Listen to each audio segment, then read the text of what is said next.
छानने वाले, और जिनके हाथ नहीं उठे वे कहते ना जाने ना छाने पियो ही ना, सिर्फ खाना खाए रहो बस, खत्म बस। देखिए सत्य ये है कि पानी पिए जान के और गुरु करे छान के। पानी पिए छान के नहीं, क्योंकि अगर पानी मान के चलो नाली का हो या पानी में विष मिला हो, चाहे कितनी बार छान लेना, लेकिन पानी शुद्ध नहीं होगा, पीने योग्य नहीं होगा। तो क्या करना है, पानी पिए जान के। पहले जान लो पीने योग्य है या नहीं है, तो पानी पिए जान के, गुरु करे छान के, छानबीन कर लो पहले। जिस रास्ते पे गुरु तुम्हें चलाना चाह रहे हैं, क्या वो रास्ते पे खुद चले? अब कोई भला आदमी आपसे कहे भैया चलो यहाँ से चलो हम आपको लखनऊ घुमा लाए, लखनऊ, तो पहले पता कर लो कि खुद लखनऊ कभी घूमा है? खुद कभी गया ना हो, तुम्हें लेकर के महाराज पहुंच जाए तो खुद खोए जाए तो मुंह खोए जाओ। देखो जो भगवान की राह पर चल रहा है वही तुम्हें भगवान की राह पर ले जा सकता है। जो भगवान की राह पर चल नहीं रहा है वो कभी तुम्हें ले जा नहीं सकता है। इसलिए छानबीन जरूरी है। जानना जरूरी नहीं कि फलाने के गुरु जी है तो हम उन्हें कर लिए, ये जानकारी है। छानना क्या है उनके बारे में छानबीन करना ये बहुत जरूरी है।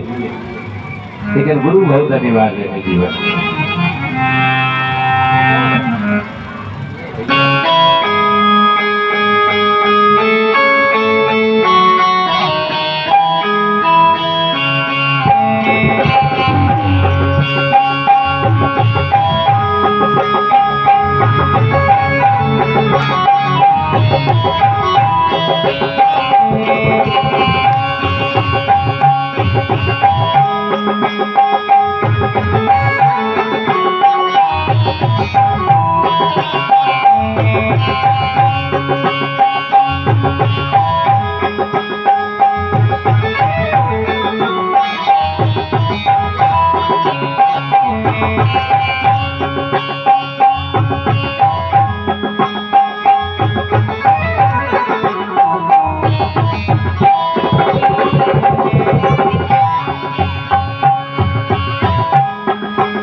इसलिए जीवन में गुरु तो अनिवार्य है, लेकिन छानबीन के साथ गुरु अवश्य करें। उसका कारण है कि गले ने गुरुआ फिरे और हमसे दीक्षा ले, और स्वर्ग जाओ चाहे नरक में हमें दक्षिणा दे। गली गली व्यवस्था है। आजकल हमारा देखे तो हाँ कैसी दशा है, भगवान ने मालिक है।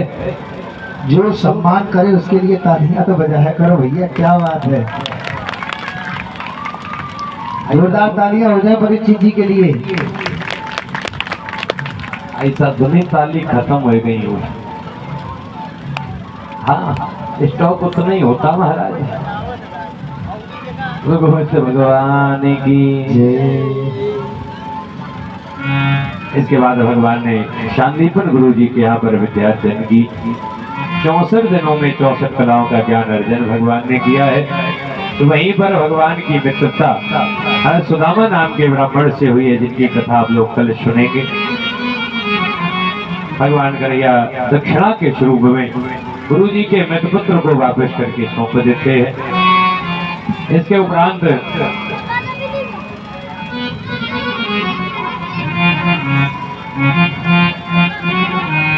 भगवान कन्हैया एक बार घर में बैठे हुए थे। मैया देवकी को मालूम पड़ा कि मेरे लाला को माखन बहुत प्रिय है। मैया देवकी ने लाला के लिए माखन तैयार किया। माखन तैयार करके थाली में सजाया है। कन्हैया को बुलाया, कन्हैया देख तेरे लिए मैंने परम प्रिय वस्तु बनाई है। और भगवान जैसे ही आए हैं और थाली को देखा, थाली में माखन रखा है। माखन को देख करके भगवान के नेत्र सजल हो गए, अश्रुधार भगवान की बहने लगी।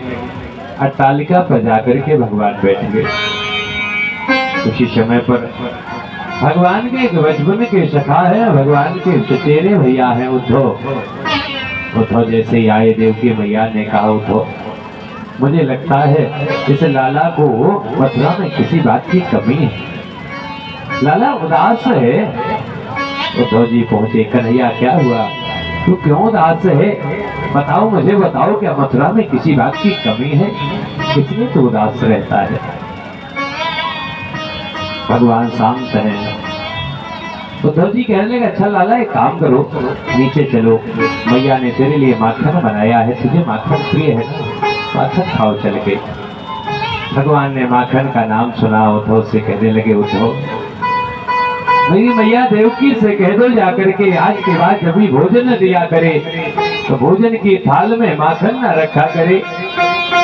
तो वो माखन रखती है तो मुझे अपनी मैया यशोदा की याद आती है। उस मैया यशोदा की याद आती है कि हम सुबह उठ नहीं पाते थे, उससे पहले मेरी मैया मेरे लिए माखन को तैयार करके रखती। उद्धव उन गोपियों की याद आती है जो गोपियां मेरे लिए नित्य माखन को बनाती थी कि कन्हैया कब आएगा, कब आकर के मेरे माखन को चुराएगा। उद्धव उनकी बहुत याद आती है।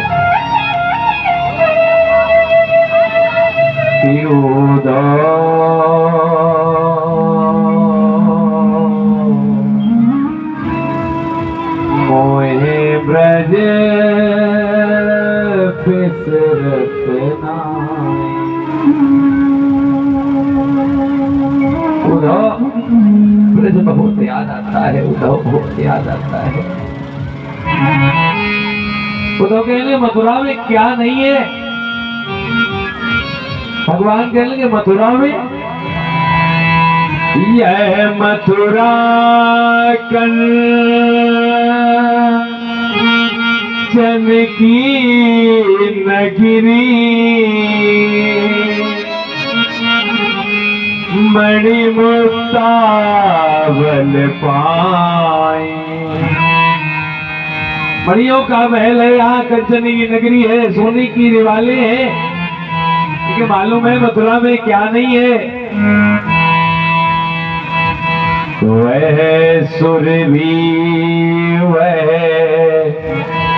बक्ष दोहिनी करगे दुआवन।